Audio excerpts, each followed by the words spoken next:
Hi everybody, this is your bonus video for April 2022.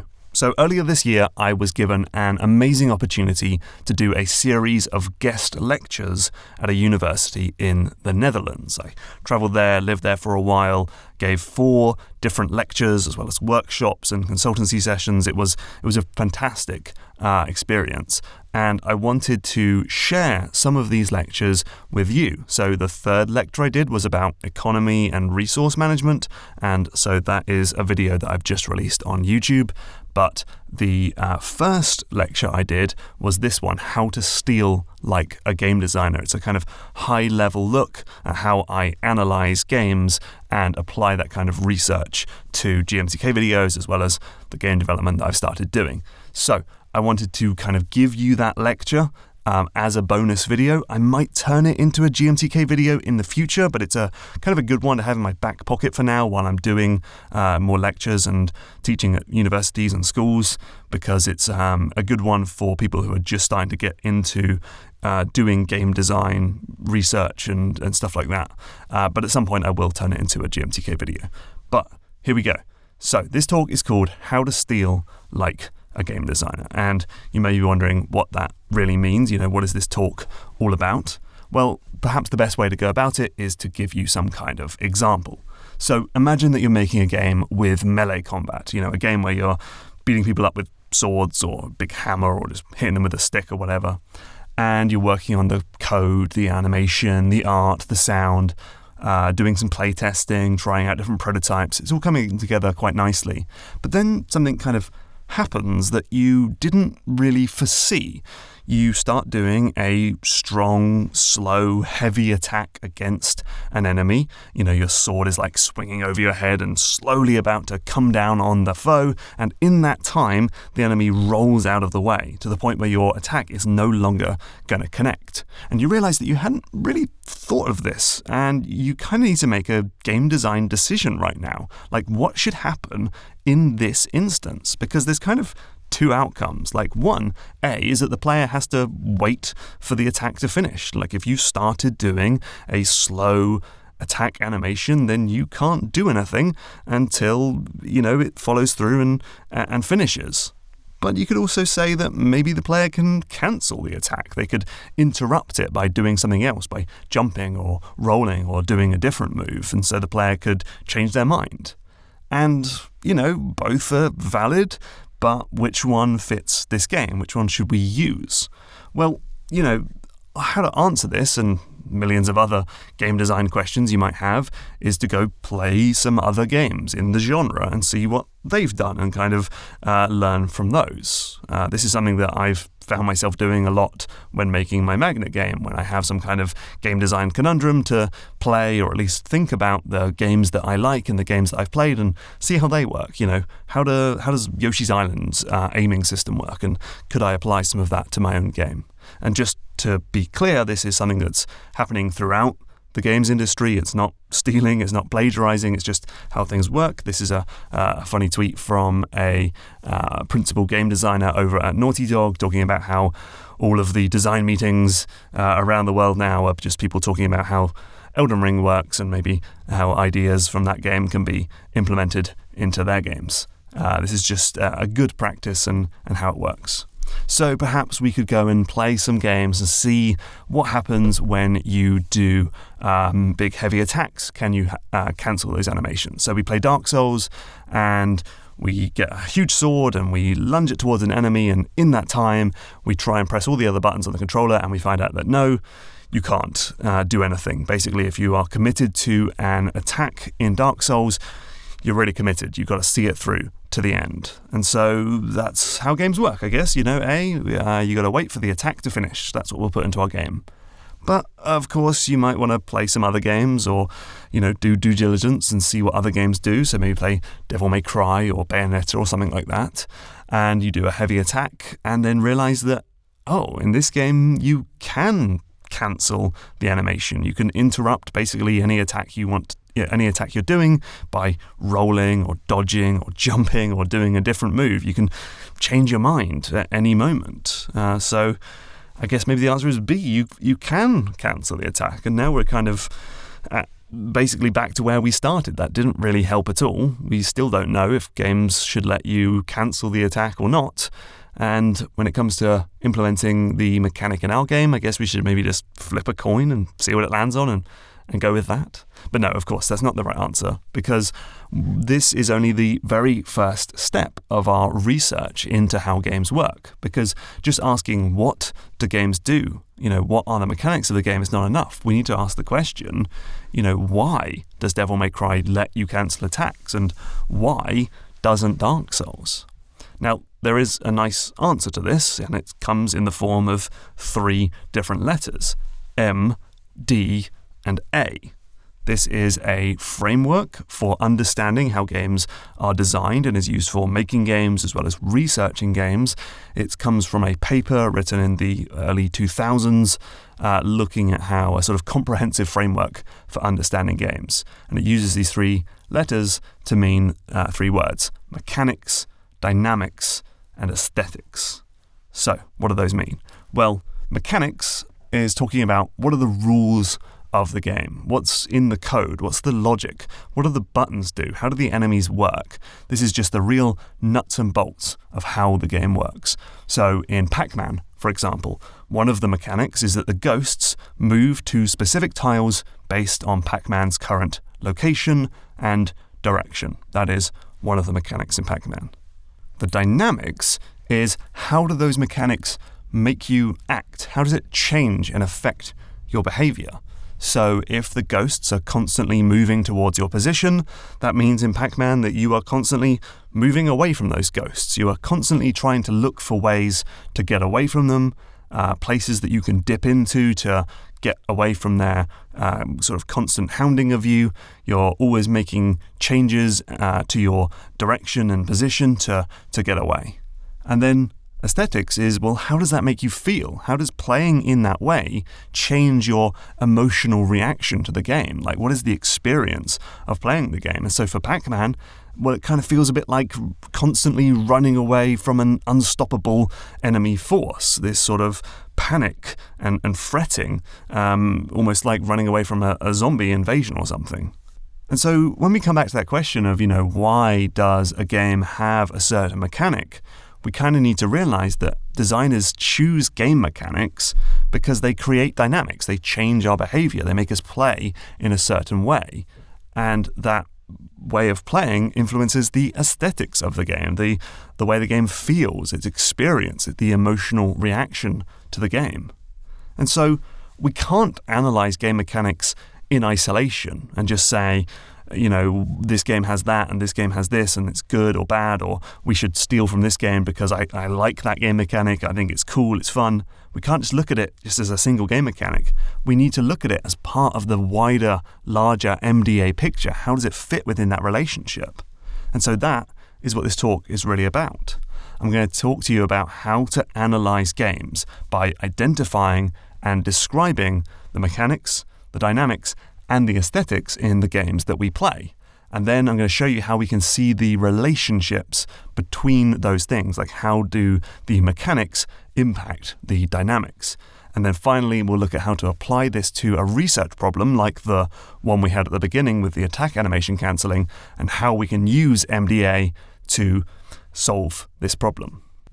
So let's start by identifying the mechanics. Mechanics is definitely the easiest one of the 3, just because it's completely objective. I'm not asking you, this isn't a personal thing that you have a kind of subjective opinion on. It's just literally, what does the game do? What's in the game? How does it work? It's very descriptive. It's also kind of static and universal. If you think about like every Super Mario Brothers cartridge has the exact same code in it, so it's, the same everywhere, whereas the other ones could be more personal or could change over time. We'll talk about that in a minute.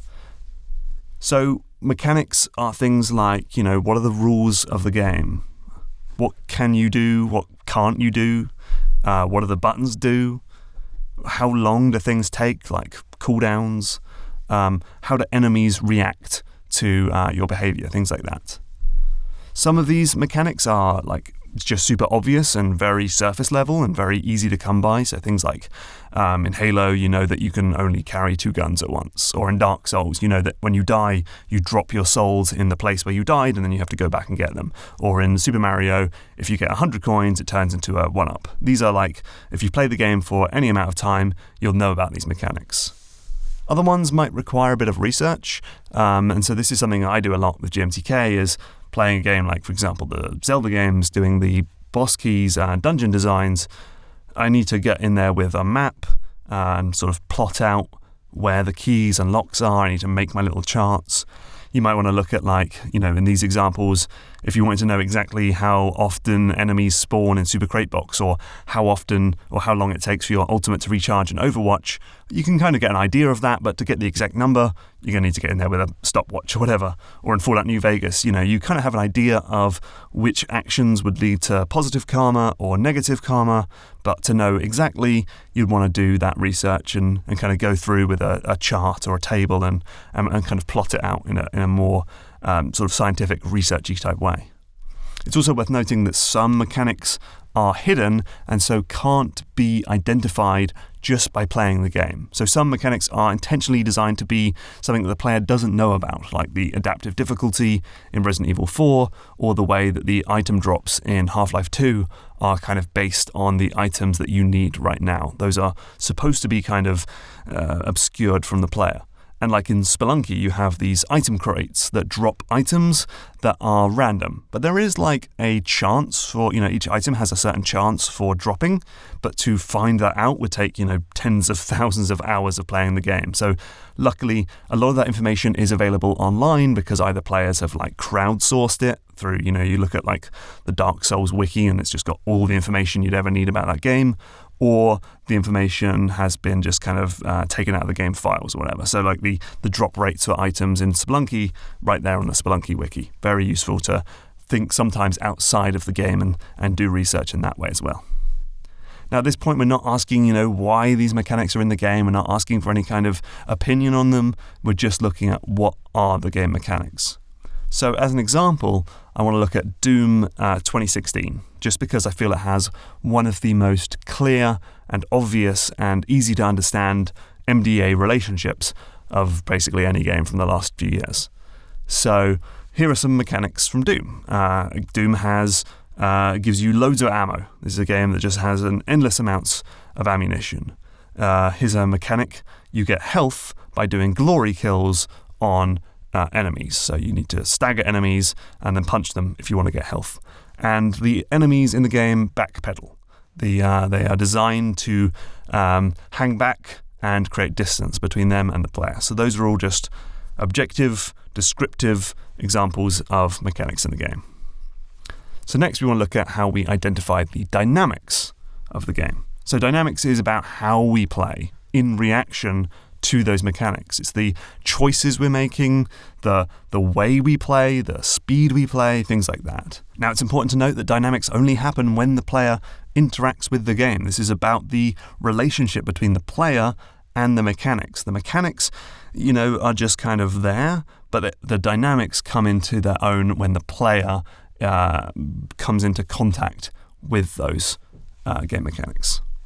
Now, this means we need to be aware of how we're acting in the game. We need to think about the sort of decisions we're making and the sort of way that we're playing, and we need to be very much sort of on top of the way that we're playing the game.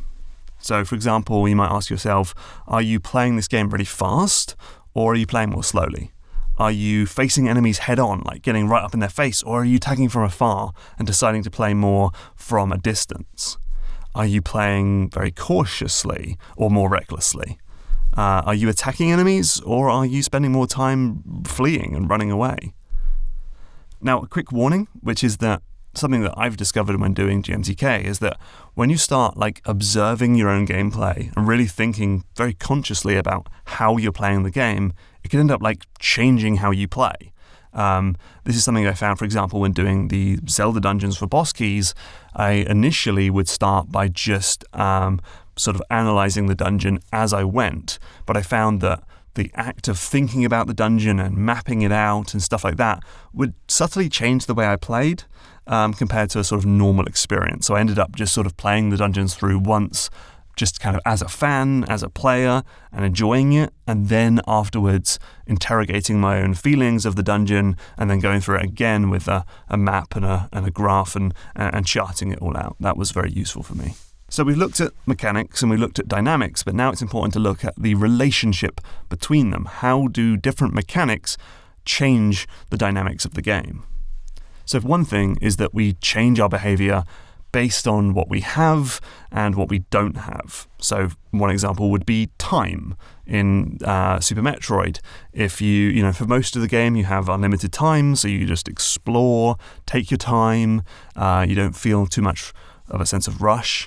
But then at the big end of the game where we have, a timer and you've got to get off the planet before it blows up, suddenly we start moving really fast. We start jumping over enemies instead of engaging with them. We start rushing through levels and we're not thinking too hard about the layout of the map anymore. We're just charging forward. So time is something that can really change our behavior.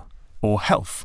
You've probably played an FPS where you've only got like one health point, and suddenly the game becomes almost like a stealth game where you don't want to engage with enemies and you're just sort of sneaking around and being really cautious. And then you get a health pack and your health back to like 100%, and now you're playing like the Terminator, just running around taking bullets in the face. Who cares anymore because you're really powerful? And so how much health we have really changes our behavior. And information is another really big one. So if you have a game like Mark of the Ninja where you have a huge amount of information about how the game works, you can see what the guards are thinking, where they're looking, you can see how your sound propagates.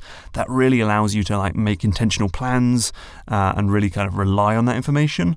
Whereas if you're playing a game like Thief, which doesn't have a lot of information, it becomes a game about information gathering. It becomes a game where you act more slowly and move through levels more cautiously. So information is another one that changes our behavior. So if we look at like Doom, for example, it's a game that gives us generous amounts of ammo. We have huge amounts of ammo. That can often lead to the dynamic of like recklessly shooting bullets because, we're not like worried that we're going to run out of bullets too often. This is Doom 2016, not Doom Eternal, which changes things a lot. But in Doom 2016, we can shoot a lot more recklessly. We're not like thinking about every single bullet. We also change our behavior based on what we want. So if we, I talked about how you get 100 coins in Mario, that turns into a 1-up. Well, it means we want the 1-up because that's going to help us. So we want coins, and so that's going to lead us to seek out coins and maybe take on certain risks because it's going to give us a coin or give us a bunch of coins as an outcome. So it kind of can incentivize player behavior. In Tony Hawk's, we want high score, and so if the game suddenly says that we're going to give you fewer and fewer points if you repeat the same trick over and over again, then we're going to mix up our tactics. It's going to change our behavior. In Call of Duty, if we get hurt, it's suddenly we want our health to regenerate, and so we need to get to cover, and so it forces us into sort of ducking and taking cover type of positioning. So in Doom, we definitely want health when we're running low on it, and so the main way to get health in the game is to do glory kills, and so that gives us this dynamic of we're spending a lot of time closing the distance on enemies, rushing in, staggering them, and punching them in the face, because that's how we get our want. That's how we sort of fill that need in our life. Another way I find useful for this is to think about how like opposite mechanics can change our behavior. Like if you have very little information, like at the beginning of Civilization when there's a huge fog of war and you can't see the other units or the other nations, you act in a certain way. You act a little bit more cautiously. You spend a lot of your resources on scouts and stuff, and you kind of move in a sort of slow you sort of move slowly out from your cities. But then at the end of the game, when you have huge amounts of information, you can see everything, you can act in a very different way. The game changes its feeling. So thinking about the opposite mechanics can help. Here's another example. Having huge amounts of ammo in Doom makes us, shoot recklessly, but having very little ammo, like in a survival horror game like Resident Evil, we're much more careful with our shots. We maybe don't engage every enemy and actually sort of run around them because it's not worth spending those bullets. In Doom, finding bullets isn't very exciting because it happens all the time, but in Resident Evil, finding bullets feels important and exciting because those resources have become very valuable because they're scarce. So thinking about how a game mechanic can be flipped on its head is a useful way of kind of getting in your head what it would feel like, what sort of dynamics it would lead to if it was changed. So with Doom, a good example here is when id Software was originally working on the game, the enemies would be very aggressive and would come towards the player, but they found that led to the dynamic of the player constantly moving backwards and kind of getting their back against the wall, which is not what they wanted. So they swapped it. They made it so the enemies are the ones who are backpedaling. The enemies hang back, and so now the player is the one who has to run towards them. The player is the one who closes the distance. You're no longer got a wall on your back, but the enemies are now in that position. So flipping on its head has really changed the dynamic of the game there. And finally, let's talk about identifying the aesthetics of the game, which is definitely the hardest category of the three. Like I said, aesthetics is kind of your emotional reaction to the game or the experience of playing the game. And so just inherently, that's going to be very subjective, very subtle. It can change from person to person, or it can change over time. It's quite hard to define, and there's no single right answer. Like with mechanics, there is a right answer of, how many Goombas are there in the first level of Super Mario Brothers? There's an answer, but how does that make you feel is obviously a lot harder to pin down. It's going to change from person to person. Now, I don't think it helps that aesthetic is kind of a difficult word, difficult to spell as well, but doesn't quite, for me at least, sum up what I think about when I'm talking about the aesthetic of the game. That word doesn't really bring to mind the exact thing I'm thinking about. So for helping with this, I kind of suggest 3 other words. These are words I use all the time on GMTK, and I find that they are a lot easier to kind of get in the headspace of what we're talking about. So those are fantasy, feeling, and experience. So fantasy is like a character, a job, a role, an archetype, or whatever, something that you get to inhabit. The game is saying, this is the fantasy, and by playing the game, you get to be in that fantasy role. That could be a superhero, an assassin, a world leader. Fantasy doesn't have to necessarily be something that you want and would aspire to. Papers, Please has the fantasy of being a border patrol agent in a Soviet country, but which may not be super exciting, but that is still the fantasy of the game. I find it can be useful to use other media and other experiences to help explain this, to be like, this game made me feel like James Bond. It doesn't necessarily have to be a James Bond game, it's just it made you feel like a sort of suave, globe-trotting super spy. Or this game made me feel like an archaeologist for something like Obra Dinn or Her Story.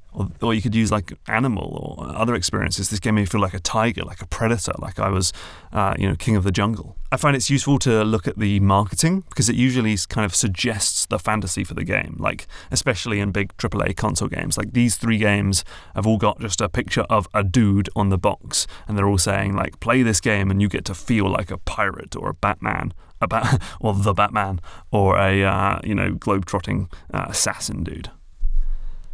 Now the second one is feeling, which is an emotional reaction or a sensation when playing the game. So these are things like, this game made me feel powerful or strong or empowered, or like I could just destroy everything. Or this game made me feel scared or anxious or claustrophobic or nervous. Or this game made me feel curious, or gave me a sense of mystery, or gave me a sense of awe, surprise, wonder.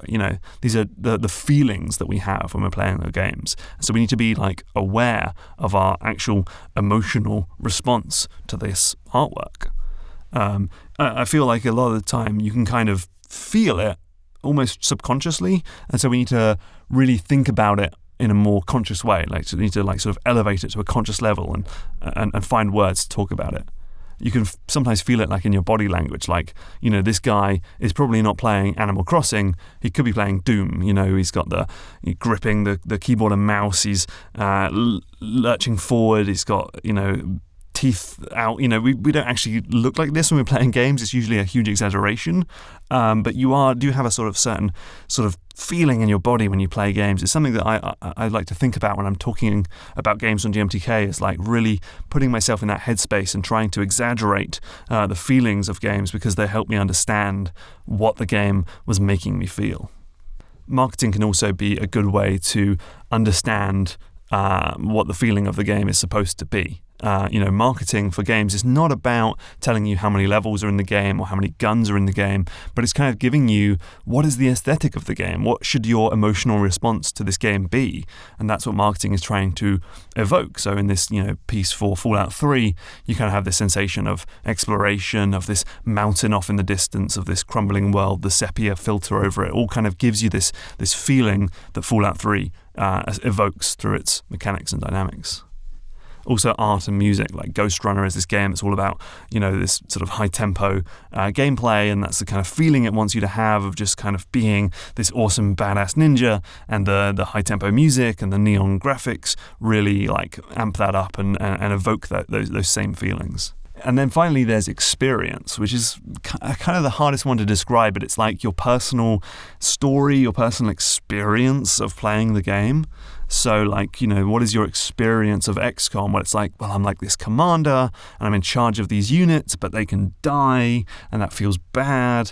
And then I have to recruit these new ones and, have these stories. Like that's like the experience of the game. Or Hitman, my experience of Hitman is doing these levels and not really knowing where I'm going, but then over time building up this knowledge base and then being able to use that knowledge and exploit it to overcome the challenges and take out the targets. Or the experience of Alien Isolation is being on this space station with this unstoppable baddie who seems to constantly be growing in power and getting stronger and smarter and never seems to let up. Like these are the experiences of the game. Now, you usually find that a game doesn't just have one or the other, but usually has some combination of maybe all three. So like Far Cry 2 is one of my favorite games.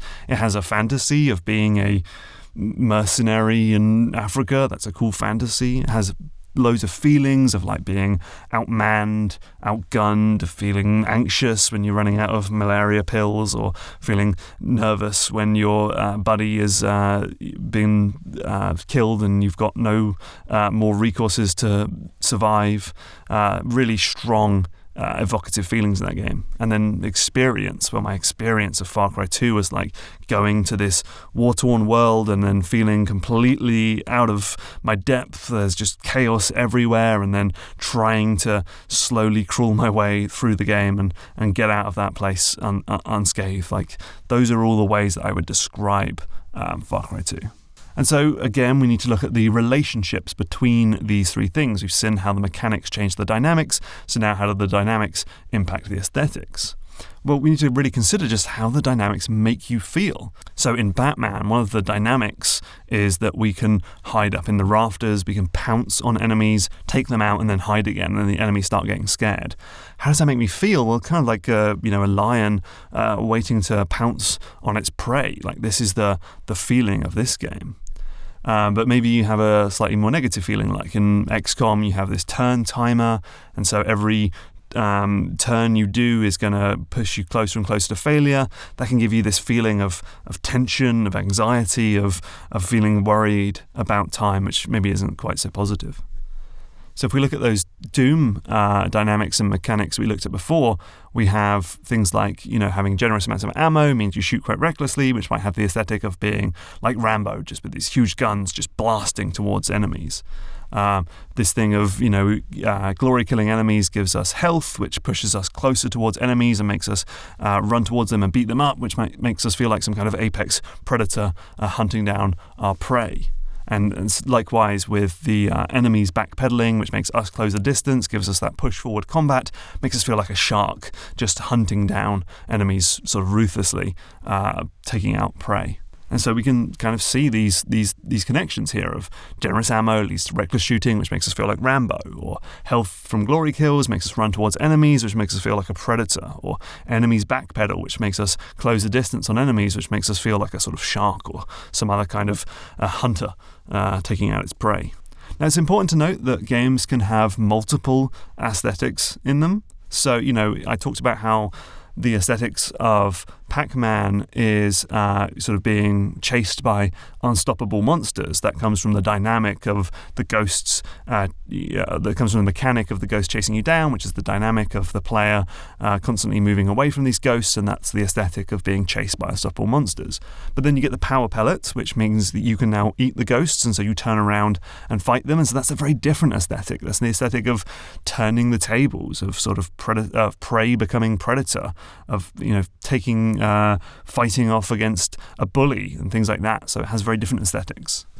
But there usually is some kind of overarching aesthetic that collects all of these different aesthetics together. So like Doom is a good example because everything in the game is basically pushing in the same direction. Like all of those things of being Rambo, of being a predator, of being a shark, all fit together of being this like apex predator, this sort of badass Doom Slayer that we see in all the marketing. This guy who's just surrounded by enemies but then kills them all anyway and stands on their corpses. It's important to note also that the aesthetic can change. So one way is it can change over time. So when you first start a game, you might feel kind of nervous, kind of underpowered, unfamiliar, and all of these kind of sort of disempowering feelings. But then over time, as you gain more power, you gain more understanding of the world and the mechanics and stuff like that, suddenly you become more powerful and more competent and effective. And that's a very different feeling. Both of those are totally valid aesthetics, but you need to kind of remember what context they are in when you're talking about them. Is this something that should happen at the beginning of the game or at the end of the game? Things like that. Another one is based on ability. Like if someone who's played Doom Eternal for hundreds of hours, the aesthetic of that game is the kind of Doom Slayer, the badass demon-killing kind of nightmare machine. But when you first start playing Doom, and maybe if you've not played the previous games or you're not very good with the controls or whatever, then your experience of the game, your aesthetic of Doom is this one of kind of frustration and failure and of being kind of weak and being the prey to these enemies. And so that's a very different aesthetic. Again, both of them are valid, but it needs to be you need to be aware when you're talking about them of what's the context surrounding those aesthetics. And also the aesthetics can change based on choices. So I might say that I played Dishonored and I really had this experience of being this ghost who's like hiding up on the rooftops and never gets seen and sneaks through levels and they never even know I'm there. And then you might turn around and say, wow, that's very different to my experience of Dishonored, which was being like a mass murderer who runs in and slide tackles dudes and then chops their heads off with a sword. Those are completely valid aesthetics for Dishonored. The game supports both, and in games where we give up a lot of sort of authorship to the player, they're gonna maybe have different aesthetics, and so you need to be kind of okay with that two players might have very different experiences with the game. And so finally, let's look at how we can apply what we've just talked about to a research problem, like that one of the animation cancelling. Before I get into it though, it's also worth noting that you can kind of start anywhere on the stack and then move up or down. So if we look at Spelunky, we could start with the mechanic of there is a ghost who appears at about 2 minutes into a level. What is the dynamic of that? Well, it makes you rush. It makes you move through levels more quickly. It makes you not think through every single interaction in the level because you need to hurry up. And what is the aesthetic of that? Well, it can be a sense of sort of anxiety and panic and just a sort of aesthetic of feeling kind of rushed. Or you can go the other way. You could say, when I play Spelunky, I often feel kind of rushed and anxiety-induced and panicked. And you could say, well, what is the dynamic of that? What is the way that you're playing that makes you feel that way? It's like, well, I often am rushing through levels. I'm finishing them very quickly. And why? What is the mechanic that's causing you to play in that way? Well, there's this ghost that appears, and I don't want it to appear because it will kill me, so I end up playing very quickly. So we can move up and down the stack in that way. So if we go back to our question of should we have animation cancelling, the first step would be to get a bunch of games, as many games as we can within the genre that we're talking about, or perhaps in similar genres, but maybe a little bit outside of what we're making, just to kind of get the most well-rounded idea of what's going on.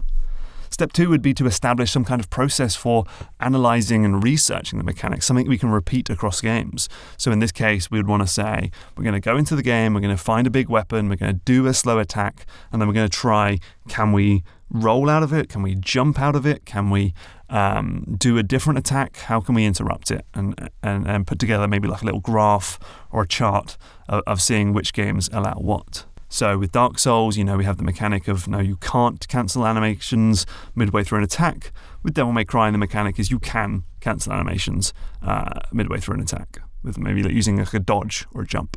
The next step is to consider the dynamics. How do those mechanics change the way we play? And again, like I said, if you're really observing yourself and thinking too consciously about this, it can kind of change the way you play. So a useful thing is to watch other people play, or watch YouTube Let's Plays, or watch your old recordings of you playing the game, things like that. But whatever the case, this is about interrogating how those mechanics change the way you play. So with Dark Souls, the dynamics of not being able to cancel animations means you have to commit to everything. You have to really be thinking several seconds ahead. You have to weigh up each attack. Should I use slow or a quick or a heavy attack here? I need to carefully watch enemy movements and decide, is this one suitable for a heavy attack, or would they just be able to dodge out of the way? Whereas with Devil May Cry, the dynamics is a game where you can change your mind, you can quickly respond to threats that are coming up, so you can juggle multiple foes at once, and you can play in this very free-form, sort of laissez-faire way. And then the next step is to define the aesthetics of those games. Like, how do those dynamics change the feeling, the experience, the fantasy of the game? So with Dark Souls, the aesthetic is it's a game that's very slow, thoughtful, heavy, realistic, grounded. It has high consequences for your actions. Whereas Devil May Cry has a very different aesthetic. It's fast, it's fluid, it's stylish, it's very unrealistic, it's over the top, but it's cool. And so, just as a quick recap, in Dark Souls you can't cancel the attacks, which means has the dynamics of commitment and weighing up each movement, which has the aesthetics of slow, heavy, grounded combat. Whereas Devil May Cry, you can cancel attacks, so you have the dynamic where you can quickly change your mind and respond to threats, which has the aesthetics of fast and fluid, stylish, cool, over-the-top combat. And so what we need to do is to consider our own aesthetic goals for the game we're making. What type of game are we making here? We need to think about what are the core pillars of the game design. Like, what experience do you want to deliver to the player, and what feelings do you want to evoke in the player? What aesthetics do the other mechanics in the game have? Because ideally you want things to be moving in somewhat of the same direction. And what aesthetic does your motif suggest? The music and the sound and the story. Like, what type of aesthetics are you going for there? And can you find something similar for this game mechanic? And so if we're making a game that's very grounded and realistic, then maybe we want to go more like Dark Souls and make it so the player has to commit to the actions that will make combat feel more weighty and more grounded and have consequences. But if we're making something that's more cartoony, flashy, over the top, maybe an anime game, then perhaps we should be looking more at what Devil May Cry is doing and let the player cancel their animations and swap midway through them, and that will give them a very different feeling. And so, in conclusion, it is good to look to other games for inspiration. This is what everyone in the industry is doing.